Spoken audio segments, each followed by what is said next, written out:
Hello, my fellow traders. Hopefully, you're having a fantastic weekend and you also had a fantastic day on Friday trading. Hopefully, you made a lot of profits. If you didn't, hopefully you learned some good lessons. Um, I learned a whole lot of lessons, and I'm gonna get right into it.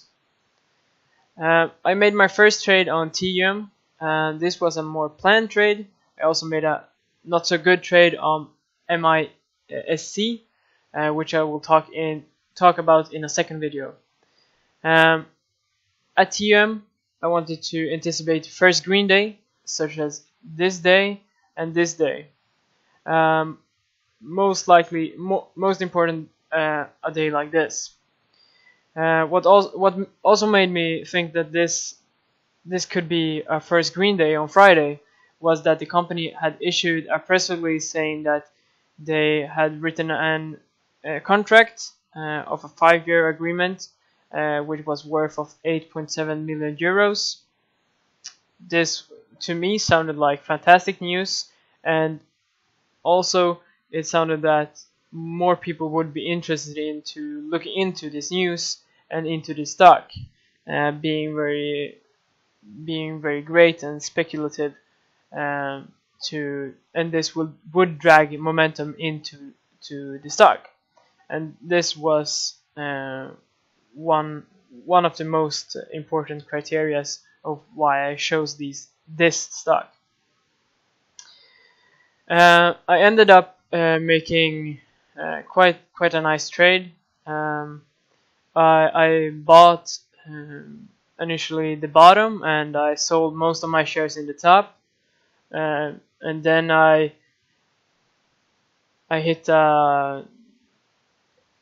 got into a mistake that I have learned from, that I should move up my risk, or that if I'm willing to have my original risk, I should at least respect it, because my original risk was at 220, and I'll get into how I caught the bottom, but my original risk was at 220.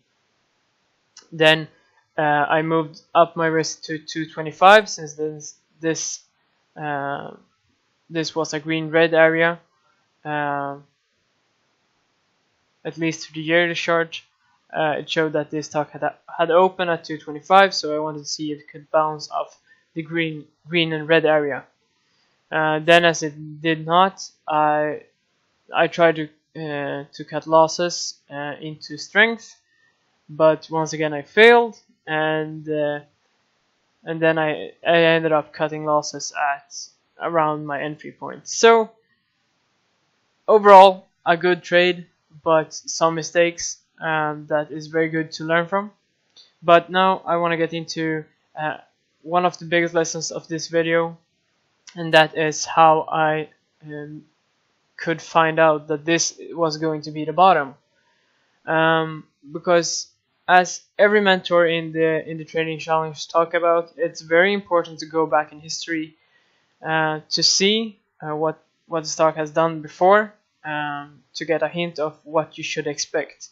If you see a stock that has had 15 failed morning spikes, then of course the thinking process should be in that, okay, it's going to have one of those failed morning spikes again. You need to learn the behaviors and the behaviors of the stocks, and also do so in similarity to the pattern or the price action that you're trying to catch. And what I mean by that is that I'm trying to catch a first green day.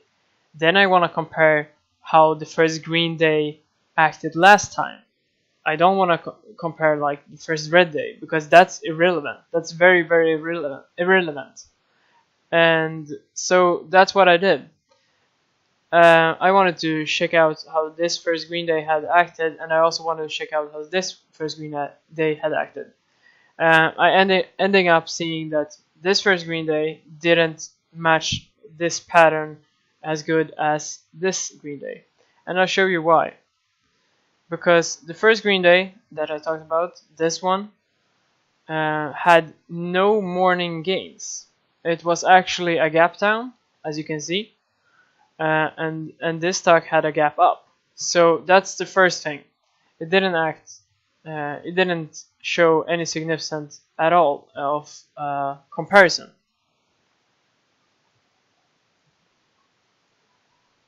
And it had a morning, and then from its previous gains, it had a morning panic, and then a bounce up, and then it just was flat the rest of the day.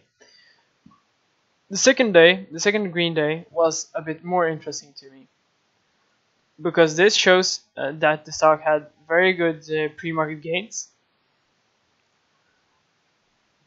And if you go and see the 5-minute candles and compare them,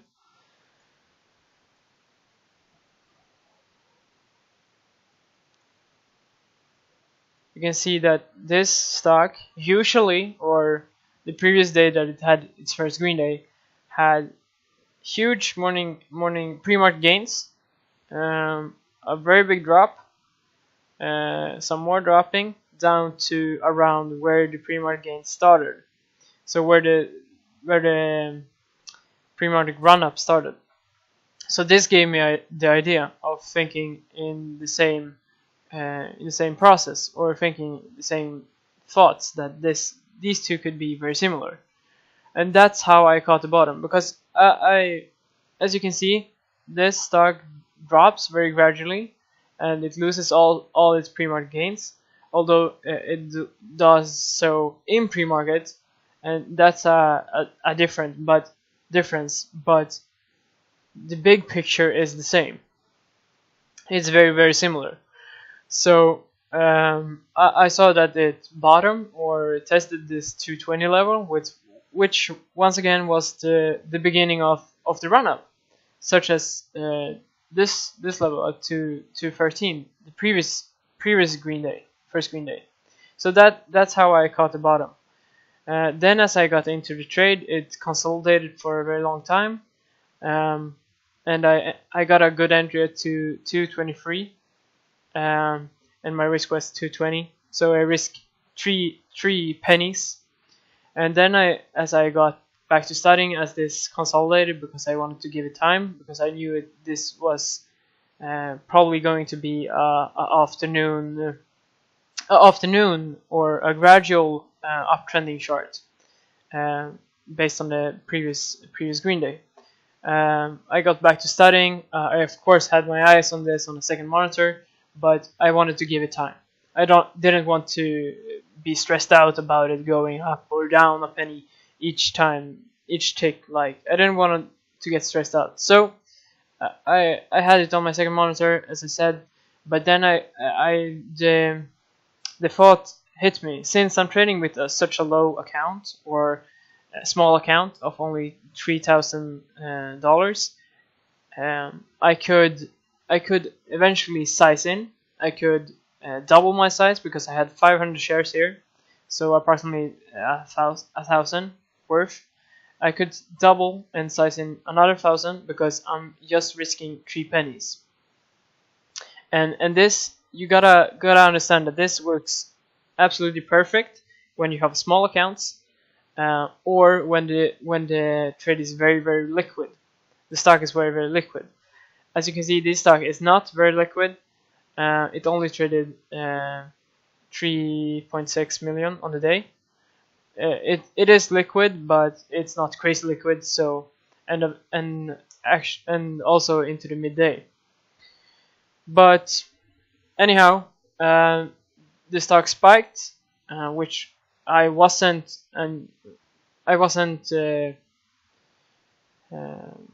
prepared for, because the previous similar day didn't show any signs of this pattern. So I got a bit shocked of this. I sold 2/3 in the top, because I want to protect myself and to give myself more patience. Then it gradually faded, had some consolidation area. I eventually should have moved up my risk, but I didn't. And then somewhat as usually this is oncoming phenomenon for me. I I can't decide where my risk should be the second time, so I usually end up cutting it in between. So I should have set my risk here or down here, and I cut it somewhere in between. That's a very good mistake that you and I can learn from. Make sure to respect your risks, and if the price hits it, make sure that you exit and think of it as an algorithm, because algorithm trading doesn't care about the emotions or the possibilities. It just cuts it. Think of it as a stop loss, but don't use stop losses but that's another stuff. But just have that thinking process. That at least helps me. But that's the first trade I want to talk about. The main lesson is go back in history and look how the stock has behaved before, so that you can get a or directions of how you should trade the stock. And also the second lesson that you can take from this is, as to this big spike, I should probably have exited all of my positions because it didn't fit the pattern. So something was off to this day. And thirdly, you can size up if you have a very tight risk. Thank you very much for watching. Make sure to check my other trade where I talk about chat room influencing and stuff like that. Thank you very much.